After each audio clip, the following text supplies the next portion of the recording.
हरे कृष्णा हरे कृष्णा कृष्णा कृष्णा हरे हरे, हरे राम राम राम हरे हरे, हरे कृष्णा कृष्णा कृष्णा हरे हरे, हरे राम राम राम हरे हरे। जगत गुरु श्रील प्रभुपाद की जय। गुरु महाराज गुरु परंपरा की जय। छठ गोस्वामी वृंद की जय। जगन्नाथपुरी धाम की जय। पुरुषोत्तम क्षेत्र जगन्नाथपुरी धाम की जय। जगन्नाथ बलदेव सुभद्रा महारानी की जय। जगन्नाथपुरी धाम यात्रा की जय। हरे कृष्णा। आध्यात्मिक यात्रा को आज 111 दिन हो चुके हैं। 13 जुलाई 2020 प्रातःकालीन भागवत कक्षा में आप सब लोगों का स्वागत है। जगन्नाथपुरी मानसी यात्रा को आज 35 दिन हो चुके हैं, तो प्रातःकालीन में आप सब लोगों का स्वागत है। ओम नमो भगवते वासुदेवाय। ओम नमो भगवते वासुदेवाय। ओम नमो भगवते वासुदेवाय। नारायणं नमस्कृत्यं नरं चैव नरोत्तमं देवीं सरस्वती व्यासं ततो जयमुदीरयं। नष्टप्रायं सुभद्रेषु नित्यं भागवतं सेवया। भगवते उत्तम श्लोके भक्तिर्भवति नैष्ठिकी। कृष्णाय वासुदेवाय देवकी नंदनंदनाय च नंदगोपकुमाराय गोविंदाय नमो नमः। ओम ज्ञानं तिमिरं ध्यानस्य ज्ञानजनाशलाकया चक्षुरूपं येन तस्मै श्रीगुरुवे नमः। श्रीचैतन्यो मनोभीष्टं स्थापितं येन भूतले स्वयं रूपं कदा ददाति स्वयं पदात्कितं वन्दे श्रीगुरु श्रीयुतपदकमलं। श्रीगुरुवैष्णवां च श्रीरूपसाङ्ग्रजातं सहगण रघुनाथतं सजीवं श्राद्धदेतं सावधूतं परिजनसहित कृष्णचैतन्यदेवं श्रीराधाकृष्णपदारं सहगणललिता श्रीविशाखा। हे कृष्णा करुणा सिंधु दीनबंधु जगतपते गोपेश गोपिकाकांता राधाकांत नमस्तुते। तप्त कांचन गौरांगी राधा वृंदावनेश्वरी वृषभानुसुतदेवी प्रणमामि हरिप्रियाय। वंशाकल्पतरुभक्षा कृपा सिंधु एव च पतितानां पावनेभ्यो वैष्णवेभ्यो नमो नमो। अनंत कोटि वैष्णव विंद गुरु महाराज गुरु परंपरा की जय। हरे कृष्णा। जगन्नाथपुरी धाम यात्रा भाग 4 अध्याय 2 और आज का विषय है रथ यात्रा। जो इतने दिन से हम रथ यात्रा को आज 35 दिन हो चुके हैं, प्रतिदिन रथ यात्रा मानसी यात्रा को गा रहे हैं, लेकिन वास्तव में शास्त्र चक्षु में आज रथ यात्रा का महत्व बताने को यह अध्याय चौथे भाग का अध्याय 2, इसमें प्रसंग है रथ यात्रा। इस प्राकृत जगत में मृत्यु लोक में किसी जीवात्मा को अगर मनुष्य देह प्राप्त हो जाए तो वो दुर्लभ है। मनुष्य देह दुर्लभ मनुष्य देह क्षणभंगुर है। ये नारद पुराण में वर्णन है इसका। मनुष्य देह दुर्लभा, मनुष्य देह प्राप्त होना दुर्लभ है। और उसके ऊपर देह प्राप्त होने के बाद जीवन को सार्थक नहीं बनाया, भजन नहीं करा, भक्ति नहीं करी, साधु संग नहीं करा, दुर्लभ शरीर प्राप्त होने के बाद भी अगर हमने ये कार्य नहीं करा ये कार्य नहीं करा तो व्यर्थ गया शरीर। फिर उसके बाद बोला गया है इस शरीर जो है क्षण भंगुर है, एक क्षण में क्या हो जाए कुछ पता नहीं लगेगा। दुर्लभ शरीर तो प्राप्त हो गया है, और कितना सर्वश्रेष्ठ है ये शरीर। इस शरीर कितना सर्वश्रेष्ठ है कि देवलोक के देवता भी इसको चाहते हैं कि मनुष्य देह प्राप्त हो। और ब्रह्मा जी से और भगवान से प्रार्थना करते हैं देवतागण कि हमसे कोई भूल हो गई, जो हमें देवलोक की प्राप्ति हुई लेकिन मनुष्य देह की प्राप्ति नहीं हुई। देवलोक माने देवता लोक, माने स्वर्ग लोक, दिव्य लोक। तो स्वर्ग लोक में ये देह प्राप्त होने से वहाँ भोग करने का तो अवसर प्राप्त मिलेगा आपको, लेकिन कर्म करने का अवसर प्राप्त नहीं होगा। कर्म अच्छे या बुरे कर्म करने का अवसर तो प्राप्त होता है मात्र मृत्यु लोक पर। तो वहां पर आप स्वर्ग लोक में जिस व्यक्ति ने पुण्य कर्म करा हो, ज्यादा दान करा हो, तीर्थ करा हो, यात्रा करी हो, उससे पुण्य कर्म एकत्रित होते हैं। लेकिन जब पुण्य एकत्रित हो जाएंगे तो आपको धाम की प्राप्ति होगी, देवलोक की, धाम की नहीं, देवलोक की प्राप्ति होगी। लेकिन वहां आप सिर्फ खर्च कर सकते हो, वहां कमाई नहीं कर सकते हो। कमाई माने कर्म। तो कर्म करना वहां सुलभ नहीं होगा, यह अवसर नहीं मिलेगा। कहते हैं ना वन वे ट्रैफिक है वो, तो वहां जाके खर्च तो कर दो जितना मर्जी, लेकिन कमा नहीं सकते। जैसे आप किसी यात्रा में जाते हो, पिकनिक पे जाते हो, हिल स्टेशन पर जाते हो, तो यहाँ से जो कमाई करके गए हो, वो जब कमाई करने के बाद वो धन समाप्त हो जाएगा तो पुनः दोबारा उसी लोक आना पड़ेगा वापस जहाँ से आप गए हो। तो ये अवसर जो प्राप्त हुआ है कमाई करने का, कर्म करने का, अच्छा या बुरा कर्म, पाप कर्म या पुण्य कर्म, ये मात्र मनुष्य लोक को प्राप्त हुआ है और मृत्यु लोक पर प्राप्त है। तो मनुष्य देह दुर्लभ है, और दुर्लभ देह प्राप्त करने के बाद मनुष्य सबसे बड़ा अवसर प्राप्त हुआ। अगर मनुष्य देह मिल गया तो ये तो हमें प्राप्त हो चुका है, उससे उत्तम सिद्धि तक प्राप्त होगी जो कोई महाभागवत, कोई महात्मा, कोई परम गुरु, परम पुरुष का संग हो जाए तो अति सौभाग्य। संत हमारे बारे में सोचे, इस सौभाग्य की बात है। और संत हमारे नगर में आए तो परम सौभाग्य। कथा में क्या वर्णन था, और संत हमारे घर पधारे परम सौभाग्य, और संत का नगर में आना भाग्य, और संत हमारे घर आए अहो भाग्य, और संत को घर पर याद करना, संत हमें याद करे तो सौभाग्य की बात, और संत हमें याद करे और हमारे घर आए तो परम सौभाग्य। और इतना कुछ भी करने के बाद भी हम नहीं सुधरे तो हमारा ये दुर्भाग्य है। तो शरीर प्राप्त हो गया मनुष्य देह, और संत की प्राप्ति हो जाए जो दुर्लभ लोक की प्राप्ति करा देगा तो परम सौभाग्य हुआ ना। तो जीवन सार्थक करने का अवसर जो प्राप्त होता है मात्र मृत्यु लोक पर। लेकिन ये शरीर प्राप्त होने के बाद करते क्या है, हम करते क्या हैं? भगवत प्राप्ति करने के लिए हमें करना क्या चाहिए, इसका इस कथा में वर्णन है कि देह प्राप्त होने के बाद हमें ऐसा क्या कार्य करें जो भगवत प्राप्ति हो जाए। लेकिन प्राय हम करते क्या हैं? हम करते हैं राग और द्वेष, मात्र ईर्ष्या, राग और द्वेष, किसी के प्रति प्रेम और किसी के प्रति द्वेष। तो ये राग और द्वेष जब तक रहेगा तब तक भगवत प्राप्ति होना, भगवान में, भगवान के कथा में, भगवान के जप में और सिमरन करने में और भगवान की कथा सुनने में या कथा बोलने में मन नहीं लगेगा जब तक ये राग द्वेष रहेगा।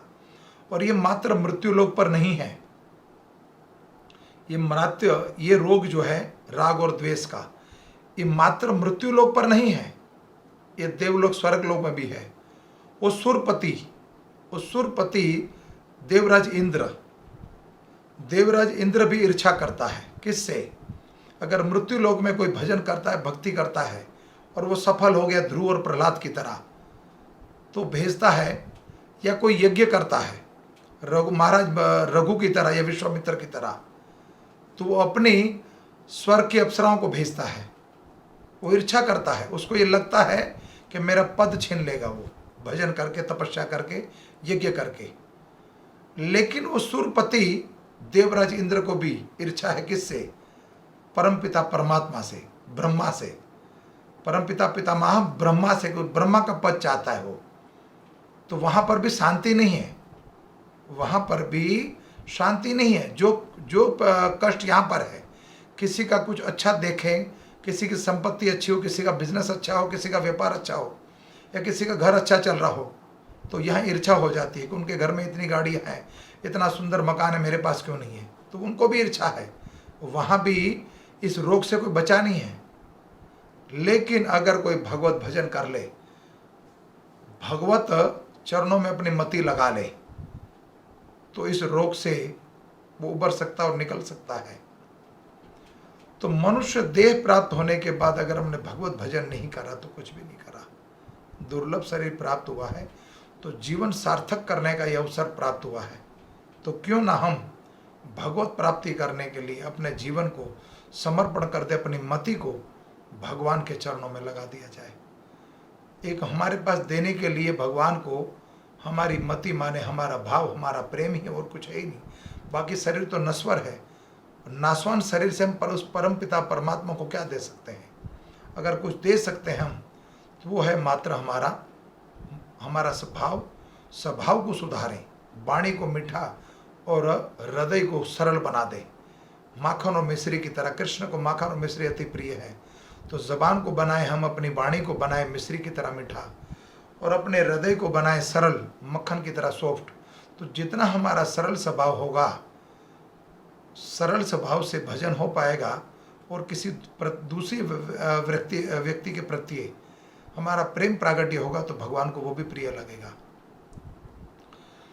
संसार के जो संबंध हैं, इस संसार के जो संबंध हैं मृत्यु लोक में, नश्वर लोक में, इस संबंध मात्र कोई किसी के साथ, आपके साथ प्रेम नहीं करता, कोई मेरे साथ प्रेम नहीं करता, वो करता अपने शरीर से प्रेम।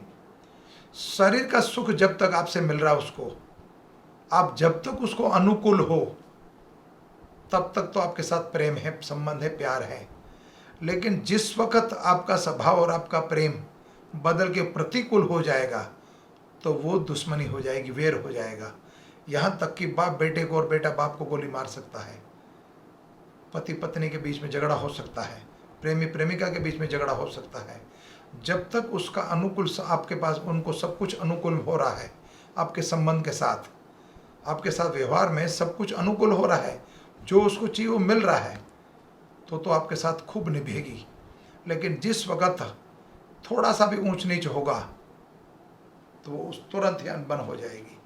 लेकिन परमपिता परमात्मा प्रत्येक जीव के साथ 24 घंटे निरंतर वास करता है। 24 घंटे निरंतर वास करता, किसी भी स्थिति में हो, किसी भी योनि में हो, वो आपके साथ वास करता है। तो असली पिता, असली प्रेम जो है वो परमात्मा से किया जाए। भगवान श्री कृष्ण, भगवान श्री राम से भजन करें, उनके साथ करा जाए, तो ये निभेगा। प्रेम का अर्थ यही है। असली प्रेम किसको कहा जाए? तो वास्तविक प्रेम जो है वो ये है।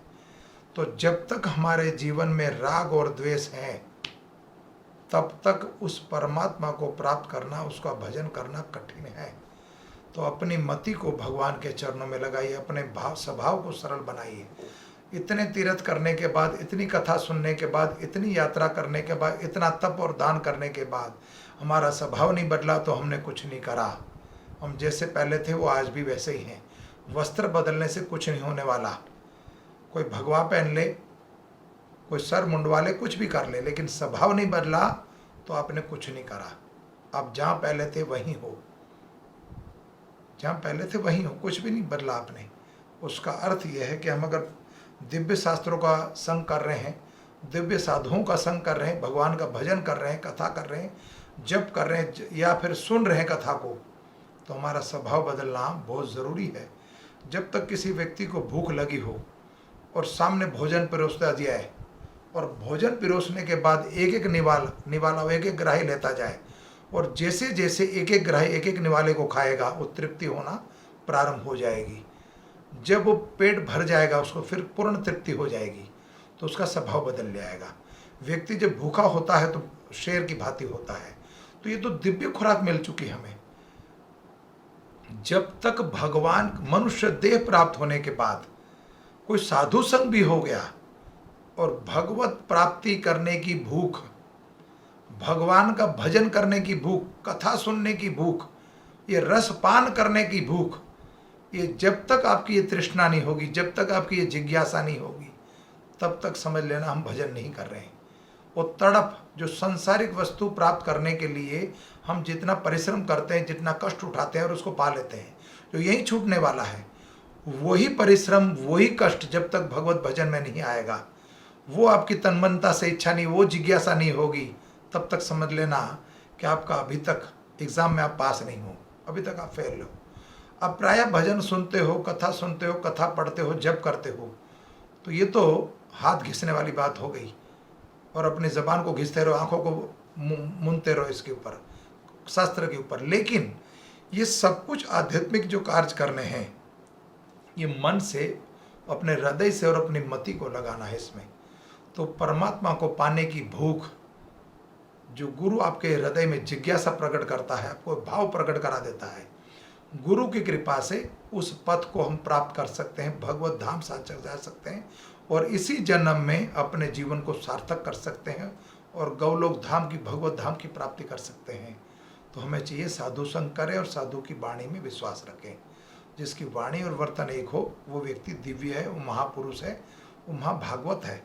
अब कथा में प्रवेश करते हैं। जगन्नाथपुरी की कथा में मेरा बोलने का स्वभाव जो था वो यही था कि हम किसी तरह से साधु संग करने के बाद हमारी तुरंत मति बदलनी चाहिए। धन्यवाद। जगन्नाथपुरी रथ यात्रा प्रारंभ हो रही है। इसके उत्सव के बारे में पूरा महात्मा बताया जा रहा है। जगन्नाथपुरी रथ यात्रा, भगवान जगन्नाथ की सभी रथ यात्रा में सबसे प्रमुख एवं सर्वप्रधान रथ यात्रा उत्सव है। कथा में जैसे पहले वर्णन करा गया है कि 12 उत्सव, 12 रथ यात्रा मनाई जाती है, 12 पर्व मनाए जाते हैं, या तिरोदशी को मिलाकर 13 पर्व। लेकिन ये जो रथ यात्रा पर्व है, ये सबसे उत्तम पर्व, जो शास्त्रों में, पद्म पुराण में भी इसका वर्णन है, प्राचीन काल से मनाया जा रहा है। तो वर्णन आया है कि रथ यात्रा का जो उत्सव है सबसे उत्तम है और संपूर्ण विश्व में सर्वाधिक लोकप्रिय है। पूरे विश्व में इसमें इससे बढ़कर कोई भी यात्रा अथवा उत्सव नहीं हो सकता, जिसमें भाग लेने के लिए भगवान का रथ दर्शन करने संसार के कोने कोने से लोग पूरी धाम में आते हैं। और इस उत्सव की राह पूरे वर्ष हर कोई देखता रहता है। और ये सभी जीवन में उल्लासमय वातावरण लेकर आता है। जब रथ यात्रा का उत्सव आता है तो जीवन में उल्लासमय उत्सव को, वातावरण को लेकर प्रकट होता है। इस अति प्राचीन उत्सव की शुरुआत महाराज इंद्रधूम ने स्वयं भगवान के आदेश के अनुसार की थी।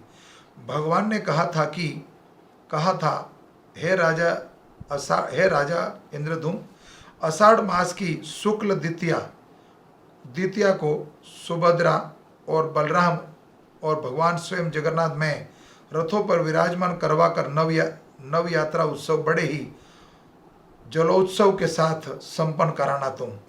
भगवान जब तक इस धराधाम पे थे तब उनके राजा इंद्रधूम को यह आज्ञा दी कि मेरी इस रथ यात्रा को, इस उत्सव को प्रत्येक जीव के ऊपर मैं कृपा करना चाहता हूँ। जो गर्भगृह में अंदर रत्न सिंहासन पर दर्शन नहीं कर सकता, जो कारणवश धाम में प्रवेश नहीं कर सकता, उसको मैं घर घर जाके दर्शन दूंगा। इसलिए भगवान पथ पर आ जाते हैं। नयन पथगामी जगन्नाथ स्वामी नयन पथगामी, भगवान हमारे सन्मुख प्रकट हो जाते हैं। और प्रभुपाद की कृपा से पूरे संसार भर में रथ यात्रा का उत्सव मनाया जाता है। नगर नगर, देश विदेशों में भी मनाया जाता है। तो ये भगवान की आज्ञा थी, उस आज्ञा का पालन कर रहे हैं राजा इंद्रधूम। भगवान ने कहा था कि है भगवान ने कहा था कि हाँ, तीनों को एक साथ इस यात्रा में, रथ यात्रा में लाकर यात्रा नव यात्रा उत्सव बड़े ही उल्लास के साथ मनाया जाए। मुझे महावेदी या मेरा आविर्भाव स्थल गुड़ीचा मंदिर से लेकर जाना, इस आदेश अनुसार आज भी इस यात्रा को बड़े ही धूमधाम से मनाया जाता है। इस यात्रा को नव यात्रा के देखो कितने नाम हैं। जगन्नाथपुरी यात्रा के कितने नाम बताए गए, ध्यान से सुनना। इस यात्रा को नव यात्रा, गुड़ीचा यात्रा, महावेदी यात्रा, घोष यात्रा, पतित पावन यात्रा, दक्षिणामुखी यात्रा, आडाप यात्रा, नंदी घोष यात्रा और दशा अवतार यात्रा के नाम से भी जाना जाता है। कितनी यात्रा का वर्णन बताया गया यहाँ पर? नव यात्रा 1, गुड़ीचा 2, महावेदी 3, घोष यात्रा 4, पतित पावन 5, दक्षिणामुखी 6, आडाप यात्रा 7 और नंदी घोष 8 और दशा अवतार 9। यात्रा के नाम, 9 तरह की यात्रा, इसी यात्रा को बोला जाता है। 9 तरह से उसका नाम का महात्मा बताया गया है। मादला पंजिका के अनुसार प्राचीन समय में श्री मंदिर एवं गुड़ीचा मंदिर के बीच मालिन नदी बड़नाई थी। इस समय राजागण 6 रथों का निर्माण करते थे। देखिए पहले ये रथ यात्रा कैसे होती थी। बीच में गुड़ीचा मंदिर और श्री क्षेत्र जहाँ पर जब भगवान जगन्नाथ जी विराजमान हैं रत्न सिंहासन पर, तो बीच में एक नदी पड़ती थी जिसका नाम है मालिनी नदी, तो बड़नाई थी। इस समय राजागण 6 रथों का निर्माण करते थे। ये नदी बड़शंख के पास थी। तीनों रथों के द्वारा नदी तक विग्रह लेकर जाते थे और उन्हें नदी के दूसरे रथों में विराजमान कराकर यात्रा आगे गुड़ीचा मंदिर पहुंचती जाती थी। पहले वहां पर रथ यात्रा की और जो नदी थी, नदी का नाम बताया मालिनी नदी, तो नदी पर कोई पुल नहीं था। तो क्या करते थे, 3 रथ उस पार और 3 रथ इस पार। इस पार से भगवान को ले जाकर उस रथ पे बिठाते थे, फिर गुड़ीचा मंदिर को ले जाते थे। लेकिन वर्तमान काल में स्थिति बदल गई है,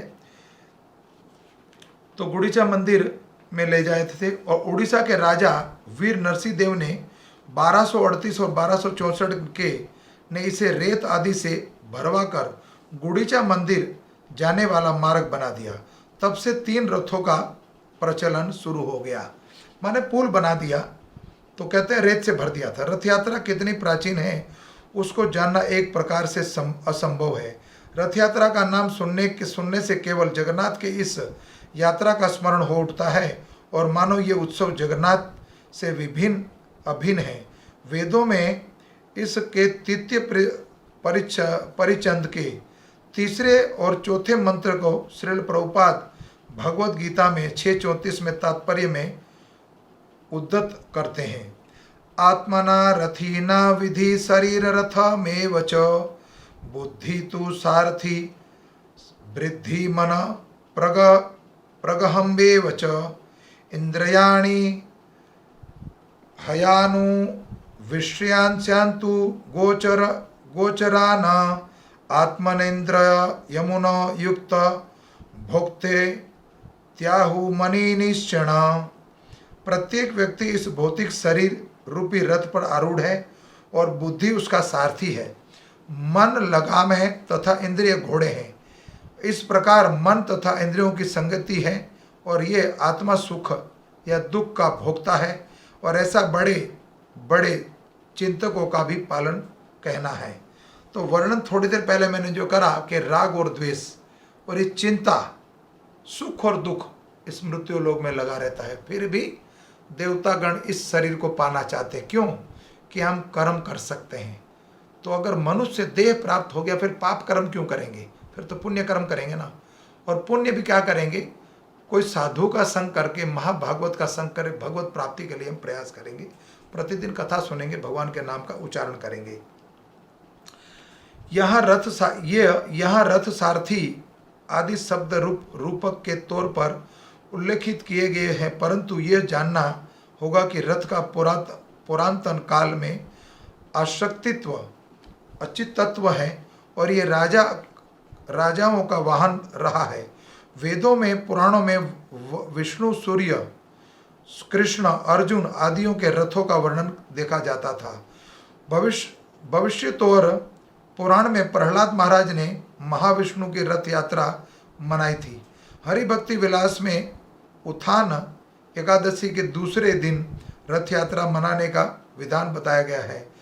उडुपी में प्रतिदिन उडुपी कृष्ण की रथ यात्रा उत्सव मनाया जाता है। भगवान जगन्नाथ रथ यात्रा तिथि का वर्णन पद्म पुराण में प्राप्त होता है।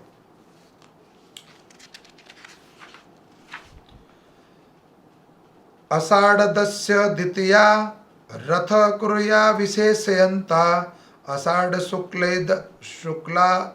शुक्लादास्य जप होम महोत्सवम रथास्थितं प्रजयन्ते तमहावेदी महोत्सवे ये पश्यन्ति मुदा भुक्ता वास्तसेन देशा हरे पद सत्य सत्य पुनः सत्य प्रतिज्ञात द्विजोत्तमा नातिशय पद्रो विष्णु उत्सव शास्त्रमतम पद्म पुराण। विशेष रूप से आषाढ़ शुक्ल द्वितीया को भगवान जगन्नाथ जी की रथ यात्रा करके पुनः शुक्ल एकादशी का वापसी रथ यात्रा करनी चाहिए। इस दिन व्यक्ति को जप, यज्ञ आदि उत्सव मनाना चाहिए। उस उत्सव में जो भगवान को रथ पर आरूढ़ होकर भ्रमण करते हुए आनंद से देखता है वह निश्चित रूप से भगवान के धाम में वैकुंठ निवास प्राप्त करता है। अतः हे द्विजोत्तम, मैं प्रतिज्ञा पूर्वक कह रहा हूँ कि इस विष्णु उत्सव से श्रेष्ठ या यज्ञेश्वर कुछ और नहीं हो सकता, जो शास्त्रों के द्वारा समस्त है। स्कंद पुराण में रथ यात्रा की महिमा का वर्णन करते हुए कहा गया है कि यदि कोई व्यक्ति भगवान जगन्नाथ, बलदेव, सुभद्रा महारानी को रथ पर आरूढ़ होकर महावेदी की ओर जाते हुए देखता है तो तब वो लाखों जन्मों के उनके पापों तत्क्षण नष्ट हो जाते हैं। भगवान जगन्नाथ जीवों के प्रति अति दयाद्र है। पुराणों के में वर्णन आता है कि रथे तु वामना दृष्टवा पुनः जन्म न वेदते। यदि कोई भी भगवान का जगन्नाथ को रथ पर आरूढ़ हुए देखता है तब उसका पुनः जन्म नहीं होता। जो भी उनके दर्शन करता है वे उस व्यक्ति का निश्चित रूप से उद्धार करते हैं, परंतु जब वे अपने श्री मंदिर को छोड़कर बाहर आते हैं तब वे और अधिक दयालु होते हैं। उनका करुणा का भाव बाहर आकर बढ़ने लगता है और वे विशेष रूप से अपने भक्तों को आनंद प्रदान करने रथ पर विराजमान होते हैं। ताहारा समित लज्जा भक्त सुखी दीते रथे चढ़ी बाहरी है ले विहार करिते श्री चैतन्य चरितमित मध्य लीला। महालक्ष्मी की अनुमति लेकर भगवान रथ पर चढ़ने और भक्तों को आनंद हेतु अपनी लीला करने के लिए बाहर आते हैं। भगवान अपने कई भक्तों का आनंद प्रदान करने हेतु रथ पर सवार हो जाते हैं। और स्कंद पुराण में वर्णन आता है कि विग्रहों को स्थापना के बाद राजा इंद्रद्युम्न ने भगवान से निवेदन करते हुए 3 वर मांगे थे। सर्वप्रथम उन्होंने कहा था कि मुझे कोई संतान ना हो, दूसरा आप में पूरे दिन खाते रहो, और तीसरा है भगवान आप केवल 3 घंटे विश्राम करें तथा पूरे दिन अपने दर्शन से जगत के बद्ध जीवों का उद्धार करें। देखिए राजा इंद्रद्युम्न ने कितना सुंदर वरदान मांगा। सर्वप्रथम 3 वरदान जो थे, सर्वप्रथम क्या वरदान है कि मेरे घर कोई संतान ना हो, और आप ही मेरे घर, सर्वप्रथम उन्हें कहा कि मुझे कोई संतान ना हो, दूसरा आप पूरे दिन खाते रहो, और तीसरा भगवान आप केवल 3 घंटे का विश्राम करें, बाकी आप जगत को बद्ध जीवों का उद्धार करें। भगवान ने यह सुनकर मुस्कुराते हुए कहा तथास्तु। राजा अति अधिक आनंदित थे, परंतु रानी गुंडीचा देवी दुखी थी हो गई, क्योंकि स्त्रियों की आंतरिक इच्छा होती है, पुत्र प्राप्ति होती है।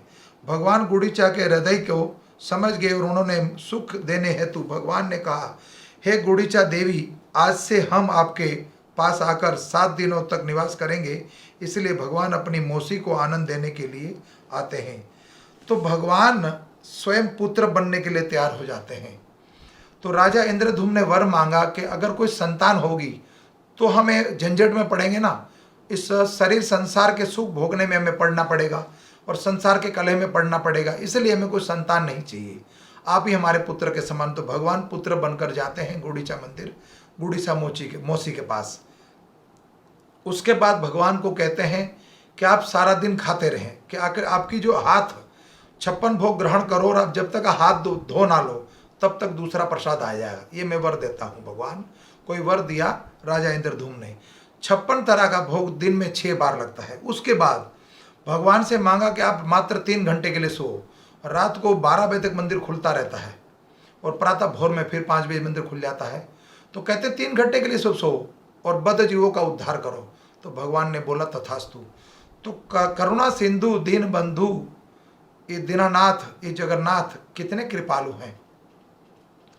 तो मनुष्य देह प्राप्त हुआ और भगवान के दर्शन ना करें और भगवान की भक्ति ना करें तो जीवन व्यर्थ हो जाएगा। यात्रा और लंबी है अभी, पुनः फिर आपसे कल मिलेंगे। कथा में कोई त्रुटि रह गई हो तो क्षमा चाहता हूँ। और भगवान गुंडीचा मंदिर पहुँच चुके हैं, बाकी की यात्रा का वर्णन फिर आपसे हम पुनः दोबारा करेंगे। शेष फिर कभी। हरे कृष्णा। नीलांचल निवासाय नित्याय परमात्मना बलभद्र सुभद्राय जगन्नाथाय ते नमो नमः। वांछाकल्पतरुभक्षा कृपा सिंधु एव च पतितानां पावनेभ्यो वैष्णवेभ्यो नमो नमो। हरे कृष्णा। जगत गुरु श्रील प्रभुपाद की जय।